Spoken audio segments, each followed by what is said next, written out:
Well, hello again, friends. It's me, Bay Peets, from the internet. Some of you might remember that a couple days ago, I suppose, I did a video on the top 10 most disturbing books that ever did were real. One of those books was House of Leaves. I ran over to twitter.com and I made this tweet. After making this tweet, because of their reaction, that I guess I should go ahead and actually do the thing. And now, because of this, I am going to talk about a book that I read and was obsessed with a decade ago. Do y'all even know how long a decade is? I'm a grandma at this point. I know I look really hot and really young, but bitch, I'm a grandma. I'm old. I read House of Leaves when I was 17 and it changed my whole life. Okay, jokes aside, House of Leaves is probably the single book that changed the way that I looked at narrative entirely. I almost feel like House of Leaves as a book is the most bookist book that ever booked. The book takes shape in a really shockingly bizarre way. Here, let me show you. Upon approaching the book and thinking about reading it, one might find themselves looking at a page that looks kind of like this, and having no fucking idea where to start. This is a very fair thing that you're feeling. I was stressed out too, and let me tell you what, I finished the book somehow. I'm now going to pretend that you know nothing whatsoever about House of Leaves, and we're going to start there. And yes, I will be talking about all of House of Leaves, but also it's hard to spoil it because there's not really an awful lot of plot-specific things. It's questions and challenges that the book presents you with, and then you, as an audience member, have to figure out how you react to it. The book is written by Mark Z. Danielski, elusive writer. Not an awful lot known about Mark Z. Danielski from what I know. I'm sure that he's probably talked a lot more about this since the book was initially published, but he's never written anything even remotely as intense as House of Leaves, and as far as I know, he had been working on it for a really long time. When you look at the pages inside, you will find that yes, it does look like the work of an obsessed psychopath. Perhaps, and I'm not for sure on this, Mark Z. Danielski is an obsessed psychopath. This would not be a surprise to me given that I like House of Leaves and I am an obsessed psychopath. But before we get started, I know that House of Leaves is a giant tome, an elusive giant piece of mystery, something so unfathomably interesting. You just can't stop yourself from going out, rushing out and picking up a copy right now just to see what the fuck is inside this thing. And it's a lot of weird shit. If you alternatively want to read something a bit simpler but equally disturbing and fucked up, then have you considered reading my novel, Fluids, which I for some reason can't put on the screen. I put my heart and soul into the book. It is $16. You can find it on my Bandcamp. There is a link below. Please check it out. Mark Z. Danielski being elusive is kind of part of the whole thing. House of Leaves as a story is very difficult to explain because it's hard to pick an angle to tackle. House of Leaves has a million different ways you can look at it and a million different ways you can start getting into it and a billion different places you can end up. It's very difficult to communicate exactly what the story is. However, on an objective level, the story follows a family that moves into a house, and the house is bigger on the inside than it is on the outside. Confounded by this, they look at floor plans and realize that yes, in fact, the closet that is hanging out in their house is not on the floor plan. The outside is the same size, so that means a closet has somehow appeared in their home. This is very, very scary. Slowly but surely, people start going into the closet to figure out what the fucking deal is with the secret weird closet. But over the course of time, the closet grows. It grows to a point where it is a very long hallway. And at the point where it's a hallway, it's very dark and scary. Going deeper into the house, they find there are more doors. And if you take those doors, you'll find yourself in a completely different hallway. And those hallways, you're gonna find a bunch of doors. In those doors, you're gonna find hallways, and in those hallways are doors. And at that point, you realize, oh my god, a labyrinth has spontaneously grown in inside a family's suburban house. This event was not undocumented. It seems that when somebody's house turns out to be bigger on the inside than it is on the outside, that's news to a whole lot of people. A bunch of investigators start considering taking expeditions and filming inside the 5.5-minute hallway, as it were. So a documentary crew goes into the hallway to learn more about what the contents of the hallway might be. They find very, very bad things. It's a long, dark hallway, and it's hard to get out. They go insane very quickly and turn on each other. It's very Blair Witch Project. They all get lost and hate each other. One of them clearly takes up a villain role. Giant, almost like the end of The Shining kind of dynamic. So this event being documented of people going into the ever-growing house and either getting lost, going crazy, or getting killed by what appeared to be a minotaur, there is a deviousness inside the labyrinth, almost inherent to the labyrinth, while being a place of discovery is also a place that carries with it a secret evil, something lurking around the corner that can just nab you. So this is a terrifying thing to have in one's house. Nobody wants to have a minotaur in their home. This whole event is very strange and bizarre, but it was not undocumented. As I said, there is a documentary. On top of the documentary, there is someone named Zampano who is writing notes about the documentary, kind of transcribing the documentary so that we can read it. But he's included his own personal notes so that we can understand sort of the nuances of the situation that we might not otherwise grasp if we weren't in the situation ourselves or watching the documentary. Unfortunately for us, Zampano, who wrote extensive notes about this documentary and transcribed it for us, a good dude, he died. Implication is he was killed by the minotaur, the thing that lurks in the labyrinth. Luckily, he had kind of a successor, someone who was more or less taking up his mantle, looking at his notes and making his own expounded notes on top of those notes. And this person's name is Johnny. Johnny Truant is a very average, kind of angry dude. Think Sigma male. He's kind of that. And so the book explores kind of the Sigma male mentality, looking at this very confounding thing, seeing skepticism, but also seeing something that could potentially be dangerous, and then falling completely into the obsessive, total psychopathy of House of Leaves. That is the boldest of summaries that I can give to what House of Leaves is. You are reading notes that someone has left on notes on a transcription of a documentary following a crew of people going into someone's house that is bigger on the inside than it is on the outside. In summation, that is House of Leaves. Now, doesn't that just sound like a fucking great afternoon? Now, what if I told you that the book was written all weird?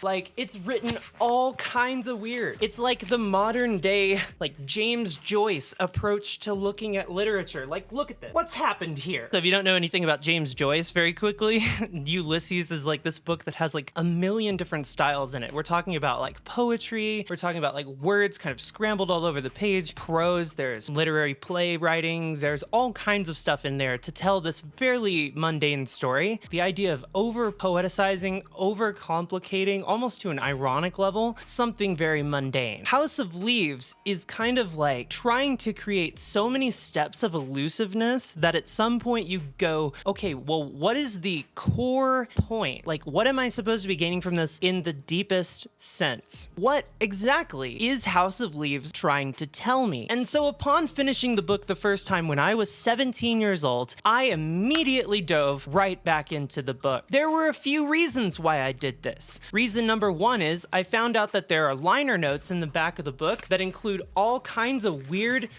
shit. Just weird shit. And I was like, what the fuck is this about? Notably, the first time I ever got a copy of House of Leaves, it was at my local library. But unfortunately, I had to return the book, so I returned the book after reading the liner notes. But I was so obsessed with it that I went on the early internet, constantly Googling Mark C. Danielski, House of Leaves. What's the deal? What are the notes? Is there some decipherable code? Is there something I was supposed to get out of the book that I didn't get out of the book? It's not to say that I didn't like the book, it's just that I didn't don't feel like I fully grasped it. I felt like it was too much of a difficult thing for me to really get my hand on. I decided to go to another library and check out another copy of House of Leaves. Upon doing this, I got very, very lucky. The book that I checked out from the library had notes scribbled all over the pages, random people who had read the book and felt like telling me information about it psychically. I could never thank these people for all the help that they gave me in developing this analysis of it, which I'm going to now give you. I got pretty much all of my analysis stuff from the notes inside the book when I read it at like 18. This copy that I have here is the copy that I purchased when I went to read it for the third time. Unfortunately, I bought it new, and there are no liner notes from some random person who's telling me what the book's about. Got those liner notes a long time ago, and I got clued in on exactly what the book is about because I found a secret website. Now, I'm pretty sure this secret website is very gone, but it was a forum where people were talking about House of Leaves, and they were really intricately analyzing it. Matter of fact, they were so intricately analyzing it that this is where I learned how to analyze media, because I was around with these people in this forum talking about House of Leaves and trying to figure out what exactly the book was about. Now, back then, a lot less was known about the book than is known now. Something that was discovered was that in many of these letters in the back liner notes, if you just read the first capital letter on each page, it spells out like a completely different secret message about somebody being trapped and like attacked in a mental home, and that's Johnny's mother. What does that have to do with anything that happens in the story? And so it's shit like that. You'll find stuff like this. One section where the footnotes spell out a completely different coded message over the course of time. There are words that are secretly found on pages. It is a complete mess of a thing, and you're trying desperately to decipher it so that you can figure out what the hell the thing is about. But this is where I learned and I got the key that unlocked the book for me, and I am going to, because I feel nice today, give you this key. I'm giving it to you, and I want you to wield it well. And if this video gets 1 million views, then I guess I gave the key to the whole world. Oops.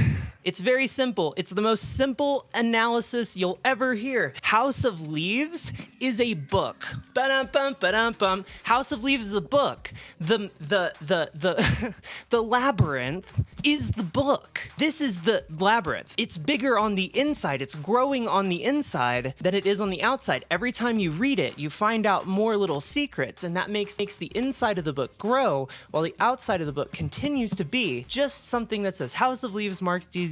Danielski. There are footnotes by the 100 on every page. If you go looking at any of those, congratulations, you've fallen into the labyrinth. You took a corner, you began walking down a hallway, and you found yourself at a dead end. Every single footnote just about is kind of a dead end. The thing you don't realize when you pick up a copy of House of Leaves, you open the book and you start reading, is that you, yourself, are going into the labyrinth. You are entering the 5.5 minute hallway, and it is not 5.5 minutes. That's the ironic joke about it. It lasts for the rest of your life. This is a book tailor-made, made with the express purpose of being obsessed with. It was intentionally written and created in a labyrinthian style so that you yourself will get lost in it and never actually find your way out. And that is truly the solution. It's not about figuring out what House of Leaves is about. It's about figuring out how to leave.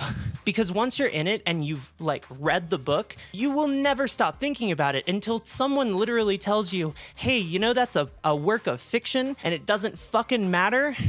It does fucking matter, god damn it. So the true horror of House of Leaves is nothing that is experienced within the text itself, but it is your experience of the text. You engaging with the elusive thing that you are lost in and cannot get out of. That's the part that's scary. The scary part is realizing that you are hooked on a story that is buried inside a labyrinth, and you have to figure out your way out. So the true horror of House of Leaves is completely meta-narrative. It is all about you experiencing the book and the book representing its own story in such a way that you yourself are interacting with it in the same way as all of the characters are interacting with it. Ready for some proof? Okay, there's 2 words that are colored in the story. As you're reading the story, you'll notice that the word home or house are almost always blue, whereas anything relating to the Minotaur is red in the story. Now, this is a subtle psychological trick that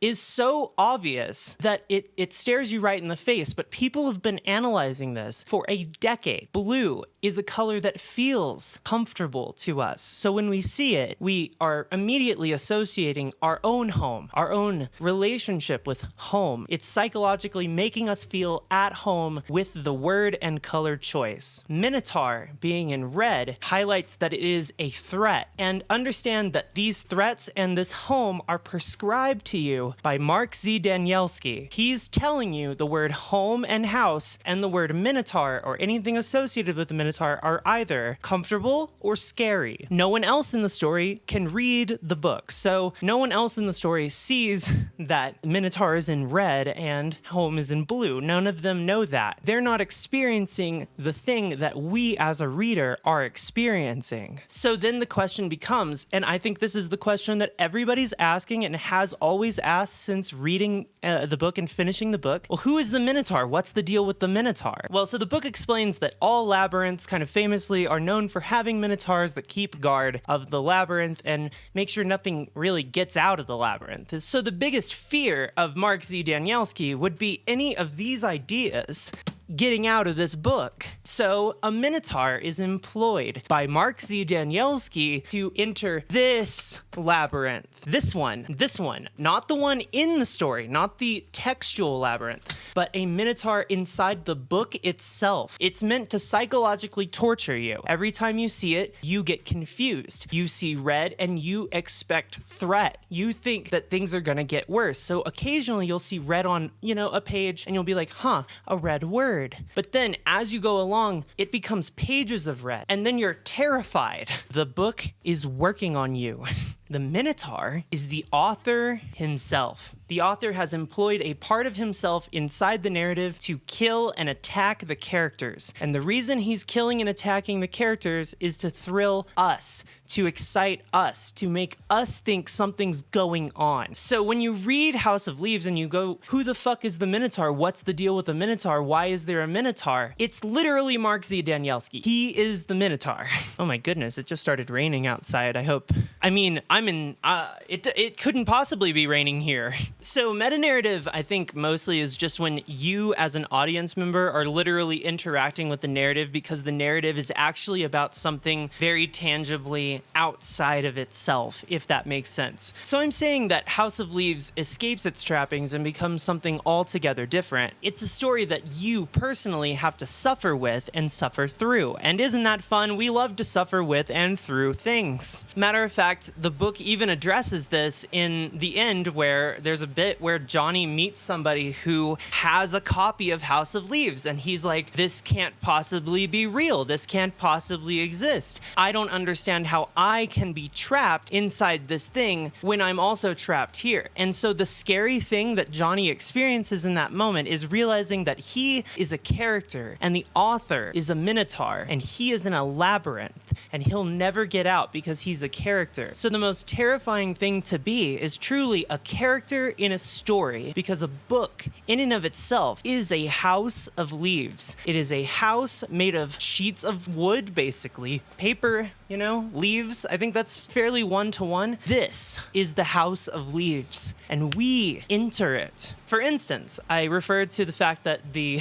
5.5-minute hallway is a hallway filled with doors, and that there's a million possibilities of where you could go, and you can get lost in there forever. All of these footnotes on every single page are there very literally so that you will get lost. They are hallways filled with doors so that you will go Googling to figure out how legitimate this is, because Mark Z. Danielski was smart enough to put so much real world comparison shit in this, you could very literally get lost in internet rabbit holes on every single page and never finish the book. You would end up lost to the labyrinth, and you would stay there forever. So you have to actually finish House of Leaves, lest you stay in it for the remainder of your life. The idea is to make you give up. The idea is to make you find the exit door. Instead of looking at the footnotes, you have to accept that for the most part, footnotes are there to distract you. And there is one or two different paths that you can take through the book that will make it so that you can understand exactly what's going on. And then it just reads like a normal book. But once you treat it like it's a normal book, you can leave.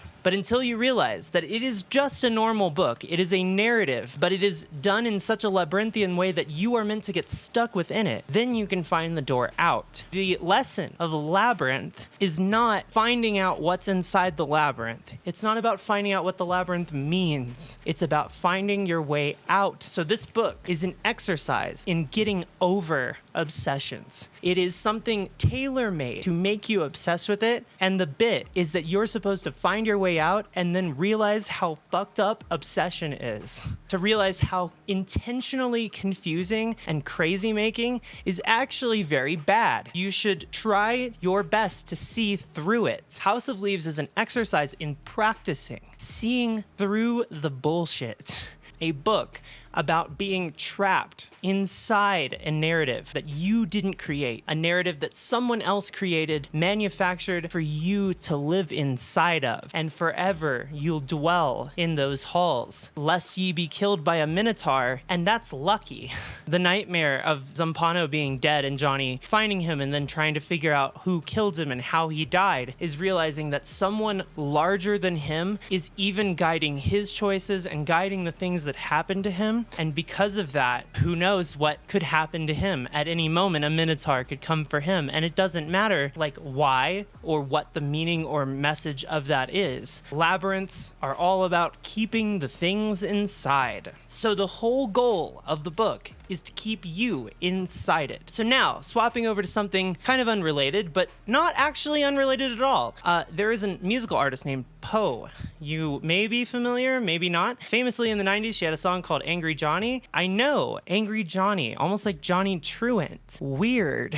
Well, so she famously is the sister of Mark Z. Danielski, and she has made 2 records almost entirely about songs from like themes and ideas of House of Leaves. And I almost wonder if that is an intentional red herring to keep me obsessed with it. And if you go listening to that album, you will get a similar level of clarity to finding some analysis on the internet about what House of Leaves actually is about. Because it turns out that those 2 projects almost work in tandem, and the brother and sister duo thing is like almost like a secret thing going on where Poe is making these like really amazing songs all about House of Leaves. House of Leaves at the end, I feel like almost reinforces the idea that this book is somehow like some mathematical important thing that's going to change the way that you really look at life. You know, like it's written in the Fibonacci sequence or something. It's just a book. It's fiction, guys. And look, this isn't me trying to say, hey, I know that you love this thing and I know you're excited about this thing, but you should not be excited about this thing because this thing is just a book. That's not what I'm saying. You should look at it as such, because if you do, then the media analysis that you'll be experiencing within it will save you from getting bent out of shape and obsessed by its elusiveness, because it is a hallway filled with doors, and the idea is for you to get lost and you to keep reading it and keep reading it and keep reading it. So I read it when I was 17, and then I read it when I was 18, and then I read it when I was 19. So at some point, I had to stop.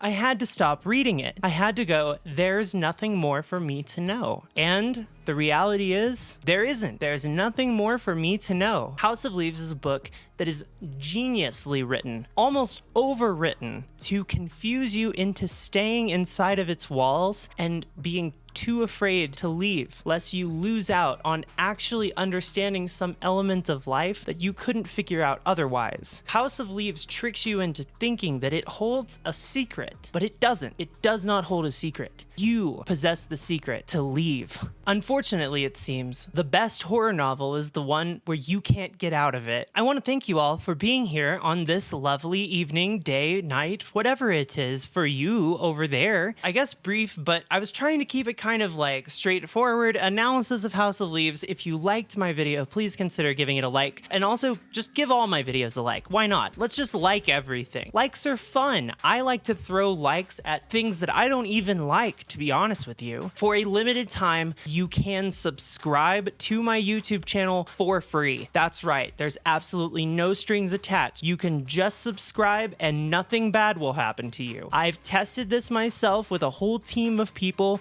who unfortunately have all tragically died, but that is completely unrelated to them subscribing to my YouTube channel, which they all did, and it worked out just fine, except for the death, which, as I said, was completely unrelated. If you really like what I do, or you enjoy the fact that apparently I'm a complete psychopath, you could go over to patreon.com/nickspheres and give me $1. I sure would love $1 from you. I have not written a book that is quite as elusive and confusing and strange quite as much as like House of Leaves, but I have written a book. It is called Fluids. It is like my lifeblood and passion. I put my heart and soul into it. You can find it for $16 on my Bandcamp store, which there's a link in the below part. Please check it out. Please consider giving it a purchase. So many people have bought it now. I think it's like over 1,000 people have read it, which is wild. It's starting to pile up with reviews on Goodreads. It's like all kinds of good stuff. So I'm very, very excited about all that. Anyway, thank you so much for being here and checking out my stuff. I'll see you later. Bye.